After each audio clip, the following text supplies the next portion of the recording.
सीखेंगे पादपों में लैंगिक जनन।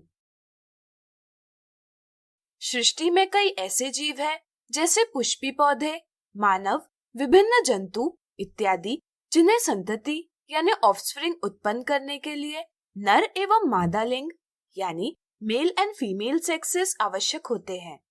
जनन यानी रिप्रोडक्शन की ऐसी विधि जिसमें दो जनक यानी पेरेंट भाग लेते हैं, उसे हम लैंगिक जनन यानी सेक्सुअल रिप्रोडक्शन कहते हैं।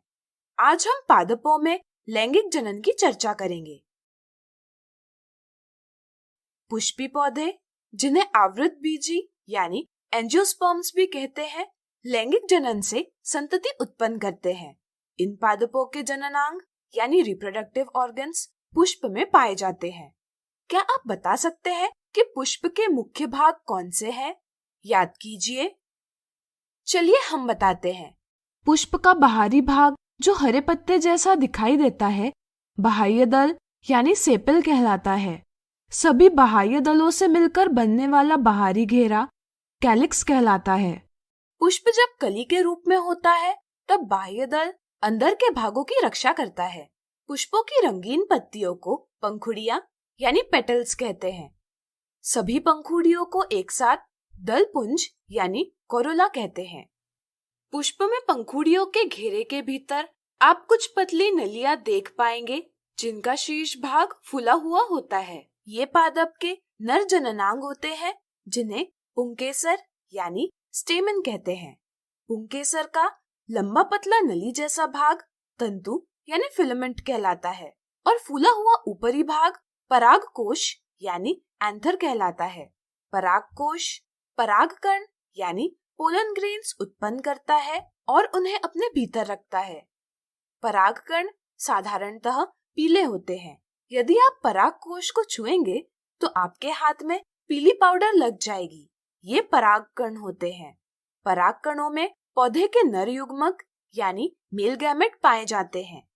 पंखुड़ियों का रंग एवं इनकी खुशबू कीटों को आकर्षित करते हैं। कीट परागकणों को एक फूल से दूसरे फूल ले जाने में महत्वपूर्ण भूमिका निभाते हैं। पुष्प के केंद्र में आप सुराही जैसा भाग देख पाएंगे। इसे स्त्रीकेसर यानी पिस्टल कहते हैं। यह पादप का मादा जननांग होता है। इसके 3 हिस्से होते हैं। आधार पर उभरा फूला हुआ भाग अंडाशय यानी ओवरी, मध्य में लंबा भाग वर्तिका यानी स्टाइल और ऊपरी चिपचिपा भाग वर्तिकाग्र यानी स्टिग्मा है। अंडाशय में बीजांड यानी ओव्यूल्स होते हैं और प्रत्येक बीजांड में एक अंडकोशिका होती है। अंडकोशिका पादप की मादा युग्मक यानी फीमेल गैमेट होती है।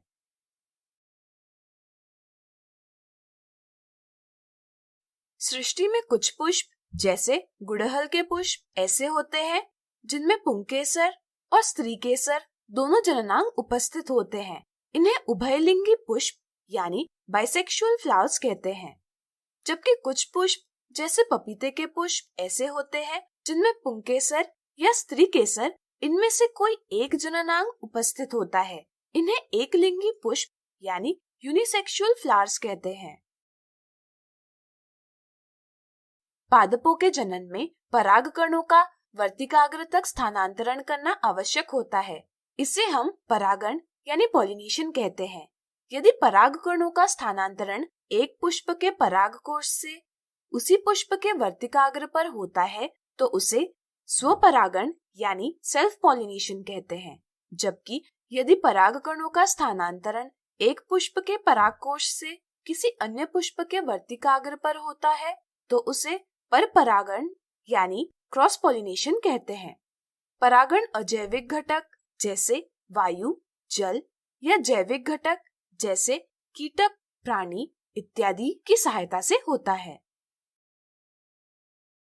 जब परागकणों का वर्तिकाग्र पर परागण होता है तब परागकण से एक नलिका विकसित होती है जो वर्तिका से होती हुई एक बीजांड के भ्रूणकोश तक पहुंचती है। परागनली से 2 नर युग्मक भ्रूणकोश में आते हैं। प्रत्येक बीजांड में एक मादा युग्मक होती है जिसे अंडकोशिका यानी एग सेल कहते हैं। पराग नली से छोड़ा गया एक नर युग्मक अंडकोशिका से संलयित होता है जिससे एक युग्मनज यानी जाइगोट उत्पन्न होता है। इस प्रकार जनन कोशिकाओं के संलयन से युग्मनज उत्पन्न होने की क्रिया निषेचन यानी फर्टिलाइजेशन कहलाती है। इसी तरह दूसरे नर युग्मक का दो ध्रुवीय केंद्र को यानी बाइपोलर न्यूक्लियाई से संलयन होकर एक भ्रूणपोष यानी एंडोस्पर्म उत्पन्न होता है।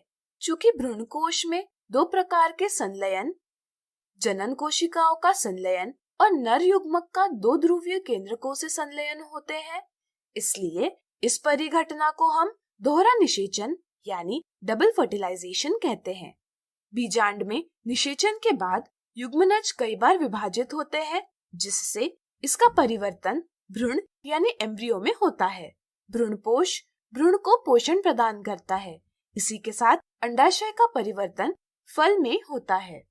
इस क्रिया के दौरान पुष्प के अन्य भाग जैसे बाह्यदल, पंखुड़ियां, पुंकेसर, वर्तिका एवं वर्तिकाग्र मुरझाकर गिर जाते हैं। बीजांड का परिवर्तन कठोर आवरण में होता है जो बीज कहलाता है। बीज भ्रूण की रक्षा करता है। एक बीज से सामान्यतः बीज आवरण, बीज पत्र तथा एक भ्रूण अक्ष यानी अंकुआ समाहित होता है। भ्रूण अक्ष का प्रांकुर भावी प्ररोह यानी फ्यूचर शूट तथा मूलांकुर भावी जड़ यानी फ्यूचर रूट होते हैं। बीज पत्र एक फूली हुई संरचना होती है जिसमें भ्रूण का आहार संरक्षित किया जाता है। अनुकूल परिस्थिति में भ्रूण नवोद्भिद यानी सीडलिंग में विकसित होता है, जिसे हम अंकुरण यानी जर्मिनेशन कहते हैं। नवोद्भिद विकसित होकर एक नए पादप में परिवर्तित हो जाता है। तो अब आप पादपों में लैंगिक जनन अच्छे से जान गए होंगे। आपके होमवर्क के लिए आप कुछ पुष्पों को एकत्रित कीजिए तथा इनकी संरचना अपनी ड्राइंग बुक में बनाने का प्रयास कीजिए। तो आज हमने सीखा पादपों में लैंगिक जनन।